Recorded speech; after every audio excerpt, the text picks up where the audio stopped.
Hey guys, Hone Houdini Ty here, helping you escape your 9 to 5.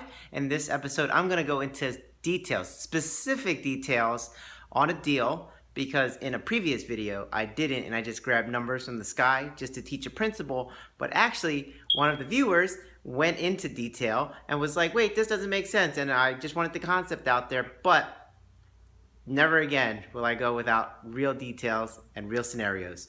All right, so in this example, we're going to be buying a property. Acquisition price, $40,000. Rehab cost, $80,000. Okay, so again, you're going to buy the property for $40,000 and it's going to cost you $80,000 to rehab it. Those properties exist. They need a lot of work, but you get them pretty cheap. And the reason you got them pretty cheap is because a lot of people don't want to sink in that kind of money. But the nice thing is, in the area, the after repair value, $215,000. Again, you're like, does that exist? Absolutely, that exists all over the place. You just got to look, and you need to know how to do your analysis.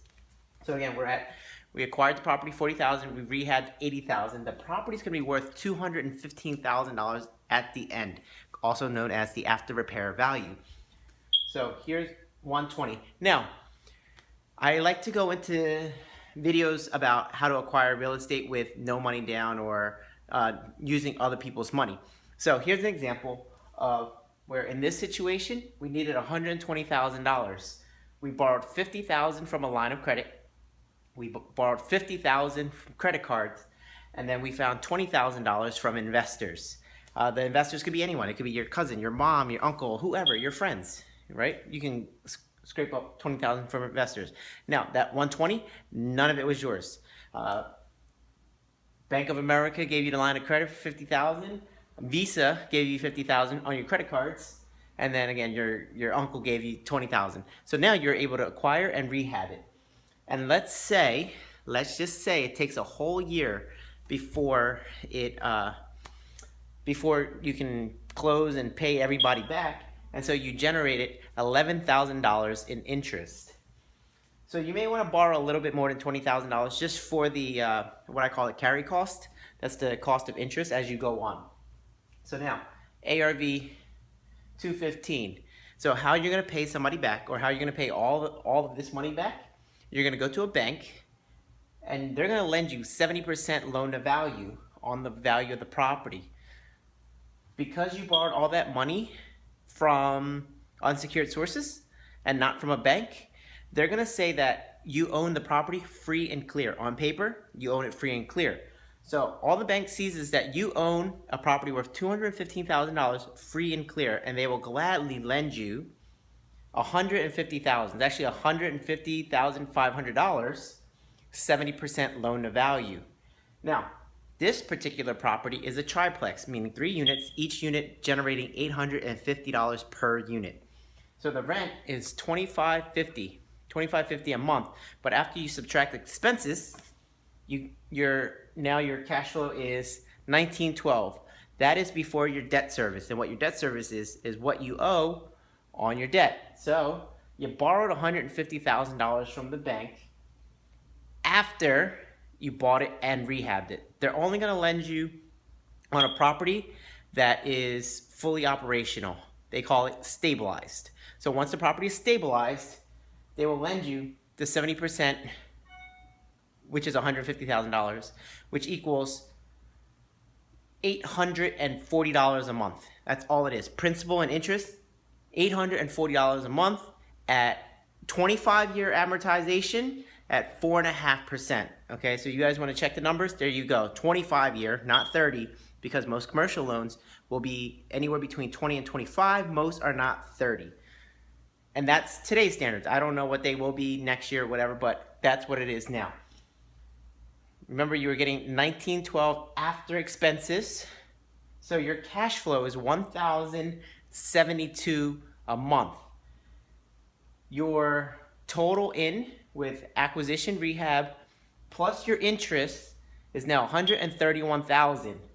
But the bank lent you $150,000. So there's a leftover $19,000, which you actually get to pocket. You get to put that into your pocket. One pocket gets the $19,000. The other pocket gets $1,072. Now you're like, wow, that's like crazy. Is this real? Yeah, this is absolutely real. good real estate investors, this is what they do. People who don't invest in real estate or don't really know much about real estate investing, they don't even know that this strategy exists.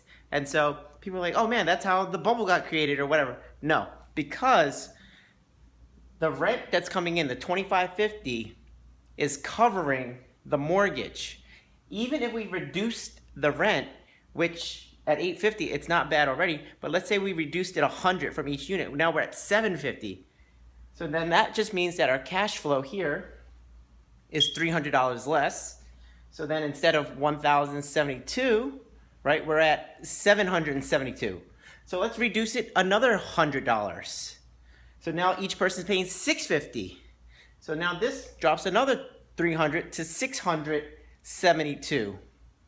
Or I'm sorry, I'm messing it all up. It goes down to $472. Let's drop it another 100, and now we're at $172. So it still covers, even if the rent has to drop all the way down to $550. So you see how this does not create a bubble. This is actually sustainable over the long term because the renter will pay that mortgage. That debt is covered, and you get to pocket that extra money. What can you do with that $19,000? You can do another deal. And now you have the bank's money, so you don't have to find the $20,000 in investor money because you have it right there. You can do that over and over. Or if the investor says, hey, I want in again, great, let them back in, and then you can do even more deals. All right, hopefully that helped. Hopefully now you get to see that there are different ways of investing in real estate. It's important that you go through the details and that you stay safe because you don't want to just buy any investment because not all investments are good investments. Make sure you break it out, every little detail, and do risk mitigation. So one of the questions that I got was, what if the property doesn't rent for a long time? Well, maybe you should borrow more money to stay current with being able to pay off your rent or your debt. Okay, well, hopefully you guys liked that video. And if you have any questions, leave them in the comments below. See you later.